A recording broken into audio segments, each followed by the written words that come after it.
Pumunta nga kami dito sa may Juan Ayala. Meron kasing papet summer party si Pochela. At dito ko nga rin pala makikilala ang magpapatibok ng Dragon Balls ko. Chester, tumabi-tabi ka, akin yan. At nalaman ko na nga ang pangalan niya. Siya pala si Chiki. Tignan mo, Chester, kinilig agad siya sa akin. Nung magpapapicture na nga kami dito, ay nahanap ko na nga siya. Huwag kang masyadong umasya, Prof. Mukhang hindi ka naman yatay. Anong hindi? Ganyan talaga sila. Pakipot muna. Prof, kita mo, ayaw nga madidikit sa'yo. Ayan, umalis tuloy.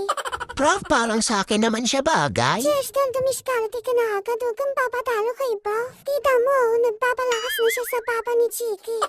Papa, baka bigla niyo akong i-fix marriage dyan kay Prof, ha? Chester, tignan mo nga kung nakatingin siya sa akin. Hindi, Prof, sa akin siya nakatingin. Naku, Prof, nakatalikod ka lang. Tumingin na siya sa iba. Bumaba na nga rin ako dito para mabantayan si Chiki. Hindi ko nga namamalaya na meron palang bantay sa lakay. Chester, wag mong pilitin kung ayaw sa'yo. Magpaunahan na lang kayo tumakbo, Prof, kung kanina mapupunta si Chiki. Hindi ako magpapatalo sa'yo, Chester. Huwag na kayo magpaunahan dahil wala naman akong pipiliin sa inyo.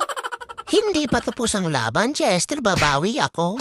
At ginamit na nga ni Prof yung pandaraya niya. Uy, wag na naman kaming tuksohin ni Chiki, nakakahiya sa kanya. O tama na ang titig, baka matunaw ako.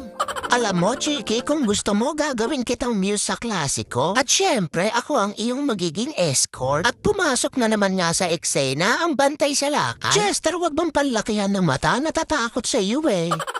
Mami, wag po kayong maingay kila Proba. Ako rin yung nagsasalita, hindi si Chiki. Iniiba ko lang ng konti yung boses ko para hindi halata. Ano, Chiki, ayos ba yung acting natin? Thank you nga po pala sa mga dumaan para makita kami.